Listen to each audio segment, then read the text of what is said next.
3.5 लाख रुपए किलो आम। सोचिए जरा, वो आम भी देखिए जरा, ये है वो आम। देखने में बहुत सामान्य और साधारण लग रहा है, लेकिन कीमत 3.5 लाख रुपए किलो। ये जो किस्म है, इस आम के बारे में बताऊं, देखिए सीसीटीवी भी लगा रखा है। जो आम की खेती कर रहा है वो सीसीटीवी लगाएगा ही, दूसरा कोई विकल्प नहीं है जब 3.5 लाख रुपए कीमत हो। आइए अब इस आम के बारे में बताते हैं, ये है क्या भला, कहाँ से आई है। देश में इस समय एक विशेष प्रकार का आम बहुत चर्चा में है, जिसे तस्वीर में आप देख रहे हैं। इस आम के दाम सुनकर आपके कान खड़े हो जाएंगे। ये आम कोई कह रहा है 2.5 लाख का, कोई कह रहा है 2.5 लाख रुपए से लेकर 3.5 लाख रुपए किलो तक बिकता है। आम का नाम है टाइयो नोट मैंगो। इसका मतलब होता है सूर्य का अंडा। इस आम को जापान की एक यूनिवर्सिटी में विकसित किया गया। आम की खेती उत्तर प्रदेश, मध्य प्रदेश, झारखंड के कुछ गिने चुने किसान कर रहे हैं। यह आम खाने में बेहद मीठा होता है।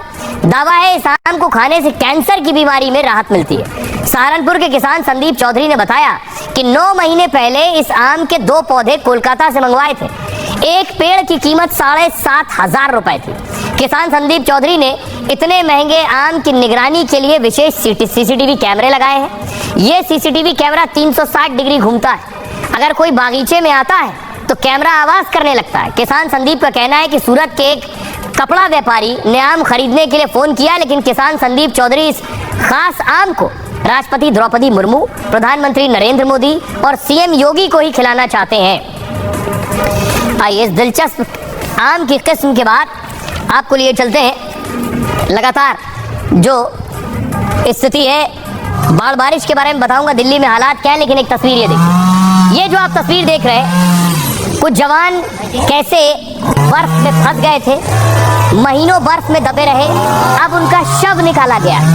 देख रहे हैं आप, बर्फ की खुदाई से निकाले गए हैं पार्थिव शरीर। बर्फ में देख रहे हैं, शव पूरा फंसा हुआ है। लंबे वक्त से खोज हो रही थी, 9 महीने बाद इनके पार्थिव शरीर मिले। आइए आपको बताऊं ये घटना कब की है, कब हुआ।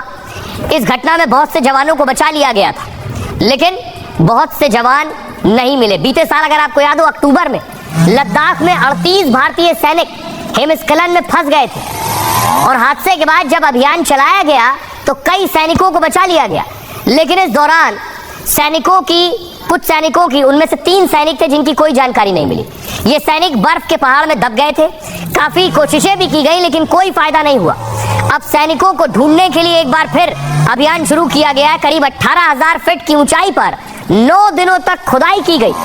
हर दिन 10 से 12 घंटे तक जवान सैनिकों के पार्थिव शरीर को ढूंढने के लिए खुदाई करते रहे। इस ऑपरेशन को अंजाम देने के लिए कई टन बर्फ हटाई गई, तब तीनों जवानों के पार्थिव शरीर को बाहर निकाला जा सका है। इनकी पहचान हवलदार रोहित, हवलदार ठाकुर और ठाकुर बहादुर अले और नायक गौतम राजवंशी के रूप में की गई है। सैनिकों के पार्थिव शरीर उनके परिवार को सौंप दिए गए हैं। शहीदों को पूरे राजकीय सम्मान के साथ अंतिम विदाई दी जाएगी।